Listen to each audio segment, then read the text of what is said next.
This belt squat is a perfect example of me stepping outside of my comfort zone, trying something new, and discovering that it's awesome.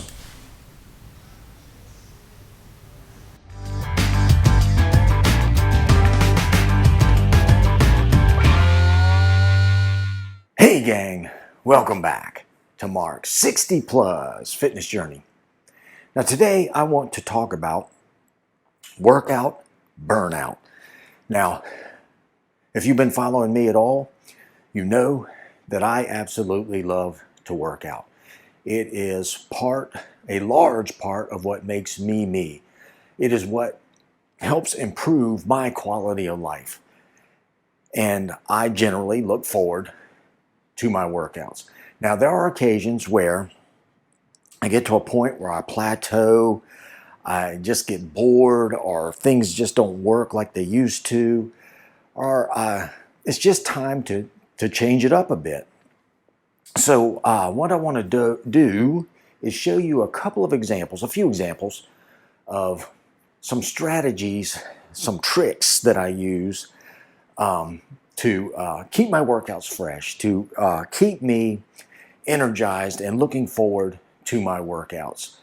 And it doesn't take much, just maybe coming at something from a different angle, different perspective, maybe change the rep range, change the tempo, change the movement a bit, things like that help me. So let me show you a couple of those real quick and how I do those and why. And then we'll check back in a few minutes, wrap it all up. Let's go do it. All right, let's start with what I consider the best example of my burnout, fatigue, and dread of a workout. Now, if you've been following me a while, you know there was a period of time where I was doing strength movements, 3x5 strength movements, 3 sets of 5 reps, and in a progressive overload type fashion where I would start at a low weight level and progressively move up. And that's what I was doing. And eventually I moved up to a point where I was plateaued. And once I got to that point, these workouts became arduous. They became taxing on my nervous system. I started to dread these workouts, which was unusual for me. So I had to come up with a different strategy to still do this fine compound movement, but allow this 62-year-old body to do it in a fashion that was, functionally efficient and overall safe, and do it in a way that I was looking forward to the workouts. So let me show you what I'm doing now to still do this squat movement, but make it much more comfortable and enjoyable. So the obvious solution to the squat burnout and plateau is to deload, restart at a new beginning point, which is what I'm doing. The twist is that I'm going to implement still doing a squat, but I'm going to implement a movement that has a lot larger range of motion that I find more comfortable and a better fit for my physiology, if you will. I just kind of had been meaning to do this for a while and tried it one day, and it worked really well.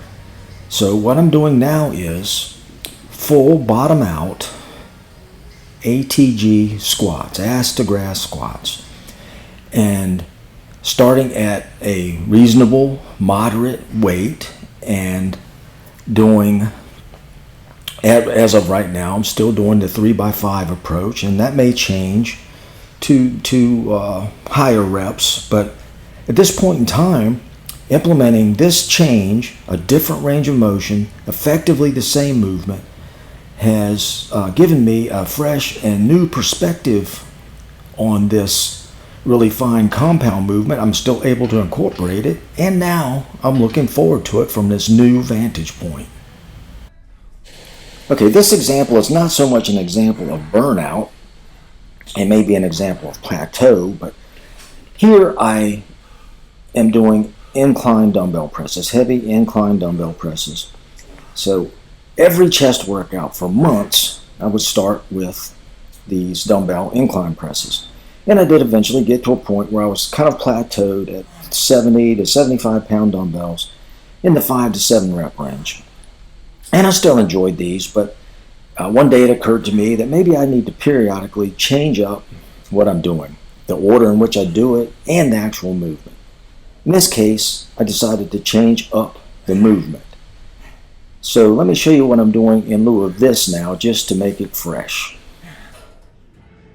So here again, I'm coming at a movement from just a slightly different vantage point, a different movement. And in this case, I'm still doing incline presses, but I'm using this pre-core machine. And I found that after doing this, the first day I did this, I was sore, right where I wanted to be after that workout. So to me, that means that worked out exactly as I planned. And this is refreshing for my mind and for my body to come at this incline press from a different, fresh vantage point. Now here's another example of just periodically changing it up and keeping the workouts fresh and coming at them from a different angle. Cable flies. I love cable flies. These things work great for me. I just found that after weeks of doing this, I kind of ran into a problem with my shoulders. No matter what angle I came at this from, I got a little bit of a shoulder twinge. So I decided, well, there's got to be a different way of doing this. And I didn't want to do dumbbell flies on a bench. So I searched for an alternative. And this is what I came up with to use in lieu of the cable flies or dumbbell flies. Now this is an example of experimenting with different machines. And I've had bad experiences with some pec deck machines because I had a hard time keeping the pressure even on both sides. Now this particular one here, I just happened upon and used it one day, just recently as a matter of fact. And I found that this felt good. The weight distribution was excellent on both sides. The stretch and the range of motion was great, and it worked awesome. So there again, another example of changing it up and keeping it fresh and making it more effective for me. Just a few more examples of changing up my workout. I just recently re-implemented barbell rows into my back day, for example.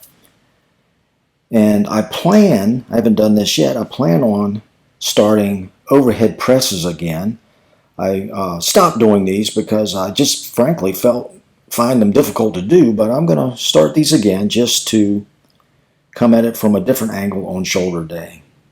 Having a dedicated arm day to me is always fun. Rather than doing biceps on back and triceps on chest, sometimes it's fun for me just to have a dedicated arm day. And just having something fun to look forward to like that is very good incentive.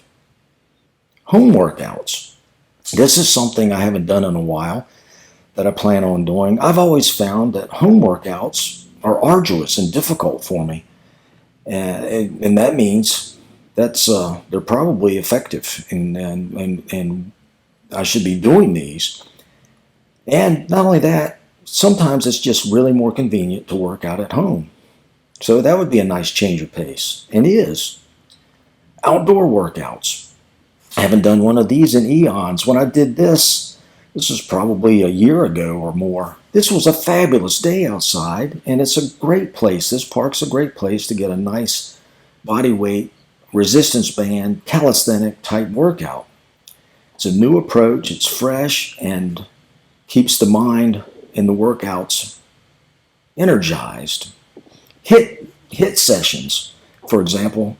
This staircase in the parking garage near us is a perfect way to do a nice HIIT workout. 7 or 8 routes up these steps. Good work. And of course, my old go-to, walking. Every day I walk. I do this, not really a change of pace, but I absolutely love it, and it keeps my mind engaged.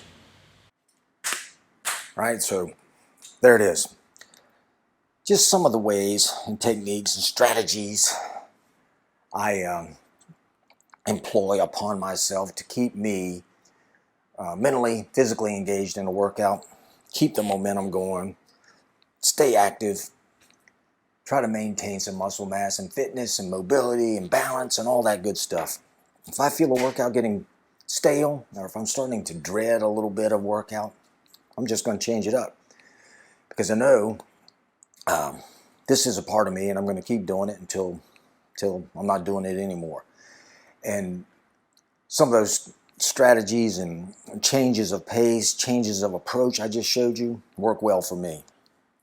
So what do you do to keep your workouts fresh and engaging and keep you in the game? Love to hear what you do to keep that workout and fitness momentum going.